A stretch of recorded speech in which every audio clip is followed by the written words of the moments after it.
Sir, Uttar Pradesh में आए दिन जिस तरीके से हिंसा हो रही है, दंगे हो रहे हैं, आज अगर उत्तर प्रदेश पुलिस की तरफ से, सरकार की तरफ से एक्शन लिया जा रहा है, बुलडोजर से कार्रवाई की जा रही है, तो इस सभी चीज़ों का मातम आखिरकार जेएनयू में क्यों मनाया जा रहा है? देखिए, जेएनयू शुरू से ही विवादों का क्षेत्र रहा है, चाहे जामिया यूनिवर्सिटी हो, चाहे अलीगढ़ यूनिवर्सिटी हो, चाहे जेएनयू हो। जेएनयू में याद होगा जिन को फांसी तक हुई है, उसके लिए वो रोए हैं, सड़कों पर आए हैं, और इस देश की सुप्रीम कोर्ट जो सबसे बड़ी अदालत है, उन्होंने निर्णय लिया था। इसी तरह जो यूपी के अंदर हो रहा है, बिल्कुल कानून के तहत हो रहा है। जितने भी लोग अरेस्ट किए जा रहे हैं, देखिए सोशल मीडिया के अंदर एक वीडियो वायरल हो रहा है जिसमें दिखाया जा रहा है कि नुपुर शर्मा की तस्वीर पर बहुत छोटे छोटे बच्चे, मुश्किल से 10-10 साल उनकी उम्र होगी, वो बच्चे उसके ऊपर पेशाब कर रहे हैं। कितना गंदा लग रहा है, कितना गंदा एक मैसेज जा रहा है, ना केवल हिंदुस्तान में बल्कि दूसरे मुल्कों में भी सोशल मीडिया की चीज़ जाती हैं कि किस तरह से हिंदुस्तान में जो हमारे भाई हैं उनकी परवरिश हो रही है। उसका आपने नतीजा देखा होगा, यूपी के अंदर जो दंगे हुए उसके अंदर कुछ नाबालिग भी अरेस्ट हुए हैं। ये हम सब के लिए सोचने की बात है और पूरे हिंदुस्तान को इस पर शर्म करने की बात है। जिन बच्चों के हाथ में कंप्यूटर होना चाहिए था, बुक होनी चाहिए थी, उनके हाथों में पत्थर दिए जा रहे हैं। और ये कहाँ से शुरू होता है? घर से शुरू होता है, यूनिवर्सिटी से शुरू होता है। अभी आप जेएनयू की बात कर रही थी, जब बच्चों को इस तरह की तालीम दी जाएगी, इस तरह की एजुकेशन दी जाएगी, कुछ लोग तो नेक्स्ट फ्राइडे जो आने वाला है उसके लिए अभी से उनके बड़े बड़े मौलाना कॉल दे रहे हैं कि अगले फ्राइडे को तमाम औरतें आएँ, बच्चे निकलकर सड़कों पर आएँ। ये आग लगाने की नौबत नहीं है तो और क्या है? ये कुछ ताकतें ऐसी हैं इस देश को जलाना चाहते हैं। इसलिए पूरे हिंदुस्तान को अलर्ट होने की ज़रूरत है कि अब वो समय आ गया है कि जो इस तरह के लोग हैं उनको नेस्तनाबूद किया जाए। इसी क्रम में जो बुलडोज़र चलाए जा रहे हैं, अभी आप सवाल कर रही थी, वो बिल्कुल जायज़ है। और मैं कहता हूँ कि बुलडोज़र नहीं, इस तरह के लोगों के घर डायनामाइट से उड़ा देने चाहिए, बल्कि उनकी घरों की नींव भी खो देने चाहिए। पुरानी कहावत है, चोरी और सीना जोरी। एक तो आप गलत काम कर रहे हैं, पथराव कर रहे हैं, कानून का उल्लंघन कर रहे हैं, आपके पास जुलूस निकालने की कोई परमिशन आपने सरकार से नहीं ली है, उसके बावजूद आप तमाम जो इलीगल एक्ट हैं वो कर रहे हैं, देश विरोधी नारे लगा रहे हैं, मुकदमे आपके खिलाफ दर्ज हो रहे हैं। आप बोल रहे हो कि सरकारें झूठ बोल रही हैं, गलत कर रहे हैं। जो कैमरा है मीडिया का, प्रेस का कैमरा, वो तो झूठ नहीं बोल रहा। जो पुलिस में पढ़ाया जाता है, बताया जाता है कि कैमरा एक ऐसी चीज़ है जो कभी नहीं झूठ बोलता, जो दिखता है वही सच बताता है। तो कैमरे में आपके मीडिया ने तमाम पिक्चरें कैद की हैं, तमाम टीवी चैनल और सोशल मीडिया पर वो अवेलेबल हैं। तो इस तरह से इतनी जल्दबाजी में ये जो जेएनयू के स्टूडेंट ढपली बजाकर कर रहे हैं, एक मैं तो समझता हूँ कि भूंडा एक नृत्य है। इस तरह के नृत्य की जितनी भर्त्सना की जाए उतना कम है। जेएनयू एक शिक्षा का एक बहुत बड़ा केंद्र रहा है, क्योंकि जवाहरलाल नेहरू यूनिवर्सिटी के नाम से जाना जाता है। इससे बड़े बड़े civil servants, IAS IPS officers निकलते हैं। पर वहाँ पर इस तरह की राजनीतिक बातें होने लगे तो किस दिशा में जा रहा है, इस सबको सोचने की बात है। बल्कि यहाँ तक कहा गया कि इस यूनिवर्सिटी को बंद कर दिया जाए, क्योंकि इस यूनिवर्सिटी से जो अब ब्रीड निकल रही है वो उस तरह की ब्रीड नहीं है। ये देश विरोधी लोगों की ब्रीड है, जो हालांकि उनका उद्देश्य कुछ नहीं है, वो केवल इस देश को जलाना चाहते हैं और देश की विरोध में वो काम करना चाहते हैं। आपने देखा होगा किस तरह से पार्लियामेंट के बाहर, किस तरह संसद मार्ग पर, रामलीला ग्राउंड पर किस तरह से ये लोग डिमॉन्स्ट्रेशन करते रहे। इनका जो विगत इतिहास है वो बताता है कि वो बिल्कुल इस देश को कम्युनिज्म में कन्वर्ट करना चाहते हैं, पर उनके सपने से बाहर है, क्योंकि कम्युनिस्ट गिनती के कंट्री रह गए और हिंदुस्तान में तो केवल एक केरल स्टेट बचा है या जेएनयू बचा है। आने वाले टाइम में दुनिया से ही समाप्ति होने जा रही है। वो अभी भी ये सपने सोचो रहे हैं कि शायद हिंदुस्तान में कभी कम्युनिस्ट कंट्री आएगा। हमें अपने देश पर गर्व है, ये एक डेमोक्रेटिक कंट्री है, हमारा शासन एक कानून से चलता है, हमारा कानून लिखा हुआ है।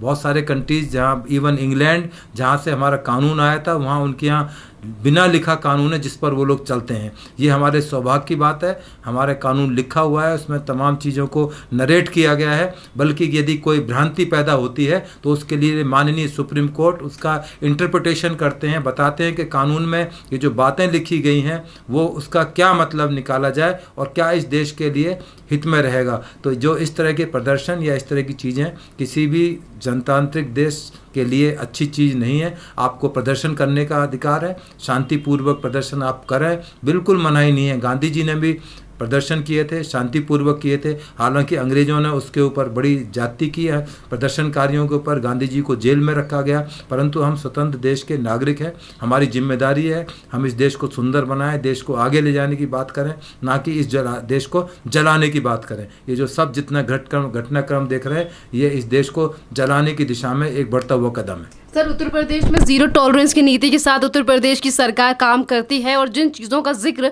अभी आपकी तरफ से कहा गया है कि किस तरीके से जो तमाम लोग हैं वो फिर से एक बार शुक्रवार को लेकर ये कह रहे हैं कि महिला और बच्चे आगे आएँ। आखिरकार जीरो टॉलरेंस की नीति होने के बावजूद भी इतना साहस कि वो फिर से एक बार पत्थरबाजी से लेकर तमाम घटनाओं को फिर एक बार अंजाम देने की कोशिश कर रहे हैं। क्या इलाज होना चाहिए ऐसे लोगों का?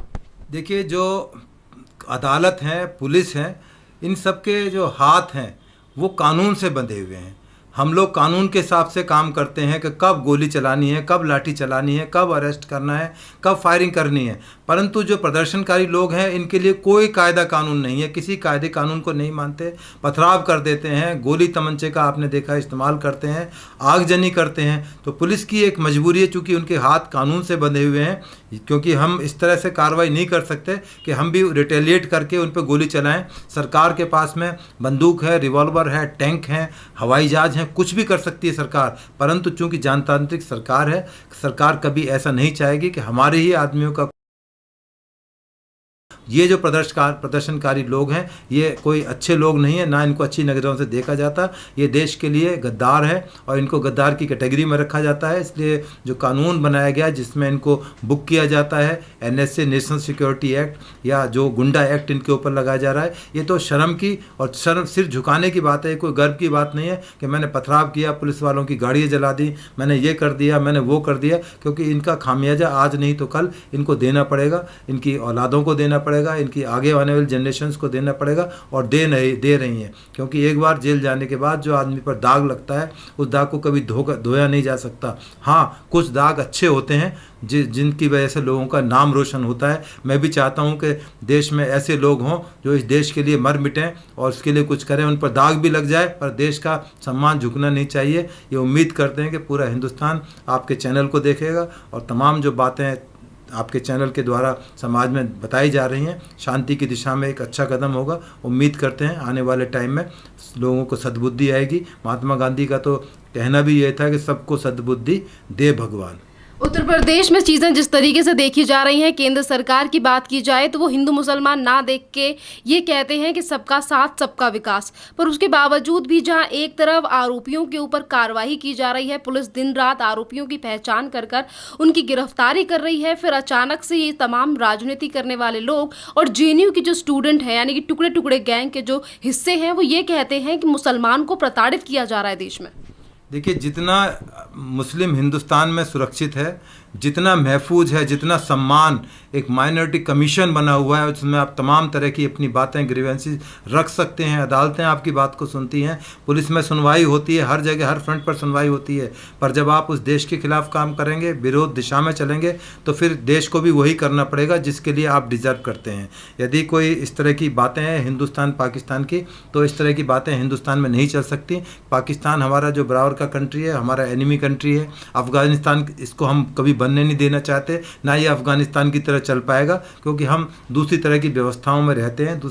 हमारा डेमोक्रेसी में हमारा विश्वास है, हमारा कानून बहुत मजबूत है, सशक्त है, हमारी तमाम फोर्सेज हैं, चाहे आर्मी है, पुलिस है, अदालतें हैं, हम सब उस पर विश्वास करते हैं। मेरी तो यही रिक्वेस्ट है आपके चैनल के माध्यम से, सभी लोग देश का सम्मान करें, बातों को माने, हमारे जो अदालत के आदेश हैं उनको माने। अभी आपने देखा होगा दिल्ली पुलिस ने इन तमाम चीज़ों को कंट्रोल करने के लिए एक साइबर सेल ने मुकदमा दर्ज किया है, जिसमें 33 क्रिमिनल्स को नामजद किया गया, जिसमें नुपुर शर्मा का नाम भी है, उसमें असाउद्दीन ओवैसी का नाम भी है। तो अब जो इसकी इन्वेस्टिगेशन की जांच की जा रही है, जो इस तरह की हेट स्पीच देते हैं, चाहे वो मुस्लिम है चाहे हिंदू हैं। अभी आपने देखा कि गुड़गांव का एक रहने वाले ने, जो हिंदू ही थे, उन्होंने कहा कि नुपुर शर्मा का जवाब चाहिए, मैं 1 करोड़ रुपए के नाम दूंगा। उनके खिलाफ भी FIR हो गई है। तो सरकारें इस बारे में सचेत हैं, जो इस तरह की हेट स्पीच बोल रहे हैं, अब उनको आने वाले टाइम में उनका हिसाब किताब देना पड़ेगा। बल्कि मैं तो ये कहता हूँ कि सोशल मीडिया में अब तक जो भी इस तरह की बातें हुई हैं उन सब का हिसाब किताब लिया जाए। जो सोशल मीडिया में जो यूट्यूब पड़ी हुई हैं, जो इस तरह की चीज़ों को आज से 20 साल पहले ही बोला है, उनका अकाउंट फॉर होना चाहिए, क्योंकि उन्होंने देश को जलाने की कोशिश की है और उनको आज नहीं तो कल यहाँ की अदालतें ज़रूर सजा देंगी। और हमारे यहाँ प्रोविज़न है और ये डिजिटल प्लेटफॉर्म है, इसमें कोई चीज़ छिपाई नहीं जा सकती। आप ये नहीं कह सकते मेरे द्वारा बात नहीं कही गई थी, क्योंकि इसमें वॉइस सैंपल लेने का तरीका है, इन्वेस्टिगेशन का तरीका है। तो इसलिए मेरा कहना है कि इन सब का टाइम आ गया है, इन सबको हिसाब किताब लेना चाहिए। जो यूट्यूबर्स हैं, चाहे और कोई सोशल बड़ा मीडिया हो, उन सब का अकाउंट फॉर होना चाहिए कि देश के खिलाफ कोई भी बात उनके चैनल से, उनके यूट्यूब से जाएगी तो उसका हिसाब किताब ये देश जरूर मांगेगा। सर, जैसा कि अभी आपने सोशल मीडिया का नाम लिया है, तमाम जगहों पर अगर हिंसा देखी भी जा रही है तो उन लोगों के ऊपर भी कार्रवाई की जा रही है जो सोशल मीडिया पर इस तरीके के कमेंट पोस्ट करते हैं। फेसबुक से लेकर इंस्टाग्राम, कहीं पर भी, ट्विटर पर भी अगर इस तरीके की पोस्टें डाली गई हैं तो उन लोगों को भी गिरफ्तार किया जा रहा है। क्या एक्शन लेना चाहिए गिरफ्तारी के अलावा ऐसे लोगों के साथ जो हमेशा देश के खिलाफ एजेंडा चलाते हैं? देखिए, जो डिजिटल प्लेटफार्म पर एकदम से भरमार आ गई है यूट्यूबर्स की, हर गली मोहल्ले के अंदर, गांव के अंदर यूट्यूबर सब ने अपने चैनल बना दिए हैं। क्योंकि सोशल मीडिया का जितना एक्सपेंशन हो रहा है बहुत अच्छी चीज़ है, क्योंकि ये बहुत एक आगे ले जाने वाली बात है। देश को नहीं, पूरे वर्ल्ड में तरक्की हो रही है। बातें एकदम से निकलती हैं और तुरंत दुनिया भर के अंदर वो सर्कुलेट होती हैं, जाती हैं। परंतु उसका मतलब ये नहीं कि आप गलत चीज़ों को प्रचार करें, देश के बारे में गलत बोलें। आप चाहें, हमारे कुछ नेता विदेश में जाकर देश के विरोध बातें करते हैं, कुछ नेता अपने स्टेट से बाहर निकल के बातें करते हैं, तो ये कोई अच्छी चीज़ नहीं है। देश की तरक्की के लिए बोलें। आप विदेश में जाएँ तो देश की तारीफ़ करें, हमारा सम्मान कराएं कि भाई हमारे सम्मान में कोई चीज़ ना आए। वहाँ पर लोग हंसते हैं, लोग के बाहर विदेश में बैठकर देखो किस तरह से मज़े से ये, क्योंकि हमारे जो कुछ दुश्मन कंट्रीज़ हैं वो हमारे हमेशा कोशिश रहती है कि हमारी कमी निकाली जाए, तो ये मौका हमारे ही लोग दे रहे हैं। तो इसलिए उनको तमाम को हिसाब किताब देना पड़ेगा। जो आप सोशल मीडिया की बात कर रही हैं, अब उनकी भी टाइम आ गया कि उनकी अकाउंटेबिलिटी फिक्स किए जाए। आज नहीं तो कल जो जागरूक लोग हैं उनकी कंप्लेंट करेंगे, शिकायत करेंगे, उनके खिलाफ मुकदमे होंगे। जब वो जेल जाएंगे, ट्रायल फेस करेंगे, तब उनको महसूस होगा कि हाँ, हमसे गलती हुई थी, हमने इस देश के खिलाफ या किसी जाति के खिलाफ हमने गलत बात बोली। बिल्कुल नहीं बोलनी चाहिए। हमारी और आपकी जिम्मेदारी ज़्यादा है। हमें बोलते समय अपने शब्दों पर नियंत्रण रखना चाहिए। हमें वो बात बोलनी चाहिए जो सोशल मीडिया में लोग देखें तो लोग अच्छा माने उसको, ना कि हमारा ही विरोध करें कि देखो किस तरह की बात जिम्मेदार लोग कर रहे हैं। जब आप चैनल पर हैं या आप कैमरे के सामने हैं, आपकी जिम्मेदारी ज़्यादा बढ़ जाती है।